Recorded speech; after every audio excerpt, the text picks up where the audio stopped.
How's it going, everyone? This is Mark, co-founder of Nestment. We make it simple and easy for friends and family to purchase real estate together. We call it co-buying.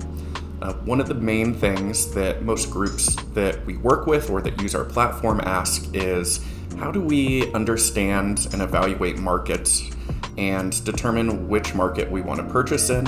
And then once a group does decide that they want to purchase in a place like Joshua Tree or let's say in Bend, Oregon, how do they determine what listing is a good investment and which listing isn't a good investment?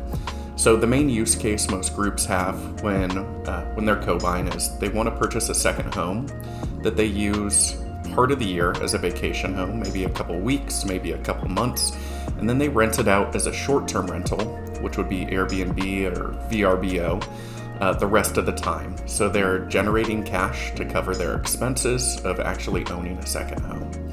So we use 3 key data points to determine or to evaluate markets and listings against each other.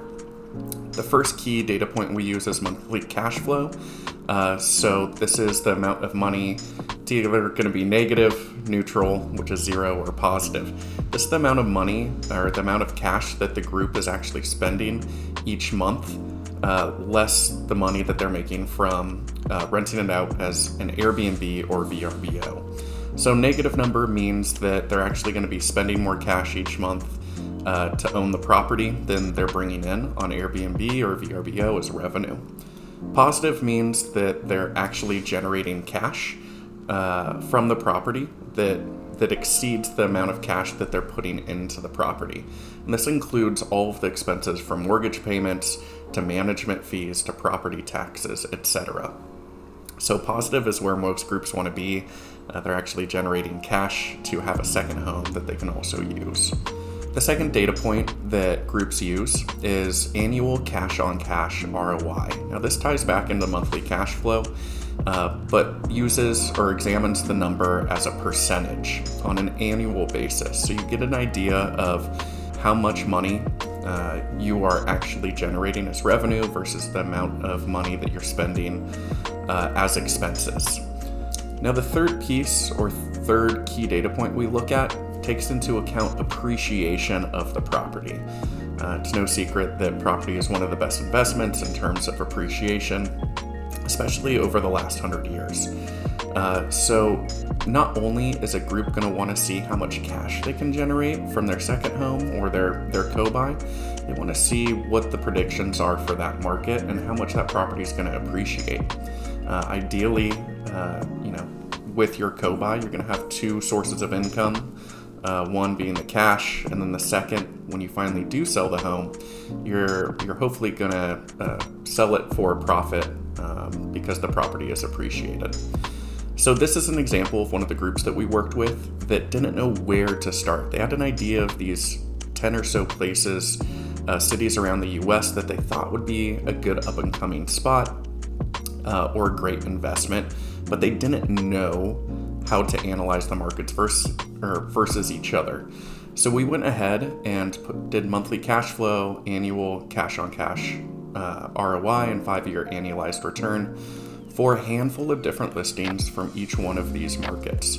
So getting a variety of different listings that met this group's criteria is kind of a quick litmus test to see if that market is worth exploring more or if it just doesn't make sense at the price point that this group is looking at.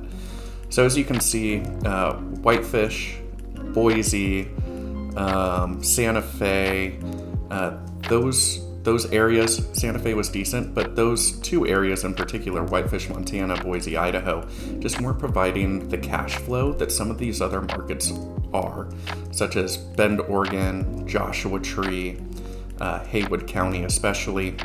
So this was a really good chance for the group to narrow down their initial search. So what we did was we focused in on Joshua Tree in terms of the cash flow that they could be receiving and the appreciation of that property.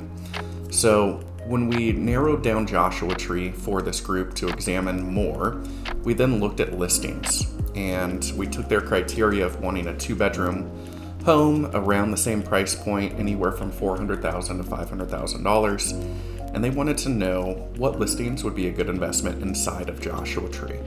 So the first thing we did, which I recommend everybody does, is cities have different short-term rental regulations. There's a lot of cities that have buckled down on Airbnbs and VRBOs, so you'll want to make sure that the city or market you're interested in does allow new short-term rental applications and are issuing permits. So for Joshua Tree, it's actually located in San Bernardino, and we go to San Bernardino County's government website to look at their short-term rental regulations. So they do have some regulations, limitation of occupants and vehicles. The owner or manager must provide their phone number, and then it's not in a particular zone. So this meant for this group, hey, let's look into Joshua Tree more. They're issuing permits for that area. So that means that they can expect to, create revenue on a monthly basis when they're not using it. So the second thing we did for them after the regulations was we pulled in these 3 listings and examined them even more. We saw that this third listing had a noticeably lower cash-on-cash ROI than these 2 properties, and also a slightly less 5-year appreciation that's expected from it. So this was kind of interesting. We actually looked at that property in particular, 1195 Canyon Road. It looks amazing. It looks like a perfect Joshua Tree house. It's funky, it's modern, it's updated, and it's in the same price point that those other 2 homes are, 2-bed, 2-bath.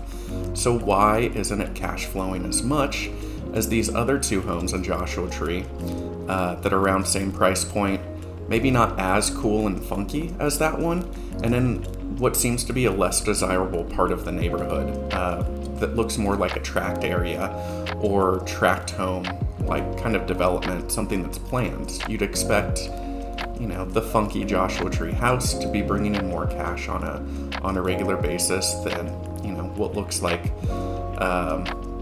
houses that are more in a neighborhood setting. So we actually looked at the difference here, and 1195 is actually in 29 Palms, which is just adjacent to Joshua Tree proper. So when most people want to go visit Joshua Tree, we found out that they're searching Airbnb for Joshua Tree specific and aren't necessarily looking at that 29 Palms neighborhood that's just right adjacent to Joshua Tree. It's 5 minutes away.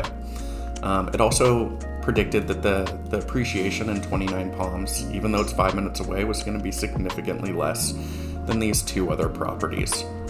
So that gave us a really good idea of kind of the microeconomics in a specific area. For this group specifically, because of the 29 Palms neighborhood potentially not appreciating as much or not being on the map in terms of people visiting Joshua Tree and looking for that Airbnb, we wanted to dive deeper into places that are in Joshua Tree specific, that are actually inside those city lines.